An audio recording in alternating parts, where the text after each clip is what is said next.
Large explosions rocked the Ukrainian capital of Kyiv late last night. A series of Russian airstrikes hit a residential neighborhood, igniting fires and frantic rescue efforts at a 15-story apartment complex. At least one person was killed. The latest round of talks between Russia and Ukraine will continue this morning virtually. Previous discussions held in person in Belarus produced no lasting humanitarian routes or agreements to end the fighting.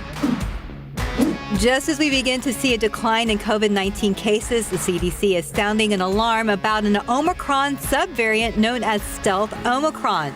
The CDC reporting more than one-third of its wastewater sampling sites have seen a spike in coronavirus in the last 2 weeks.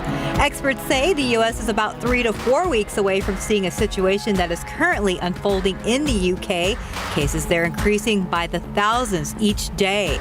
The good news, experts say the vaccines protect against the variant. President Biden's Supreme Court Justice nominee continues to gain support as she moves through talks with senators. Judge Ketanji Brown Jackson would be the first black woman on the U.S. Supreme Court. She's garnering support ahead of her confirmation hearing next week. Meanwhile, President Biden's nominee for Federal Reserve Chair, Sarah Bloom Raskin, appears to be losing ground. She previously called for the feds to crack down on banks lending to fossil fuel companies, but backtracked after getting resistance. Now, lawmakers on both sides say they are worried about her energy ideas.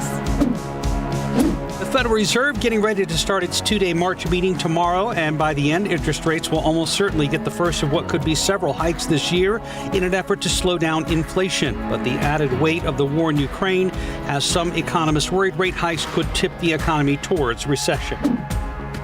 LYFT riders can expect to pay more for rides. The company announcing a surcharge being added to the list of fees to help drivers pay for gas. LYFT did not say exactly how much the new charge is, but Uber announced a similar strategy last week. As prices continue to rise for just about everything due to inflation, experts say the amount of product you're getting is shrinking. It's being called shrinkflation. For example, Doritos continues to decrease the amount of product you get in the bag, instead selling more air to compensate for rising production costs. The company reportedly confirmed they reduced the weight of the bags by half an ounce. Wheat thins are also shrinking. The family size is now 14 ounces compared to the original 16 ounces. If you want to visit the U.S. Capitol building, you may be able to again soon. After being closed to the public for 2 years, a plan to reopen is under review. The plan would have the Capitol reopening in phases beginning in late March. No word on when a final decision could be made. Amazon may be ready to pull Rocky and James Bond into the fold.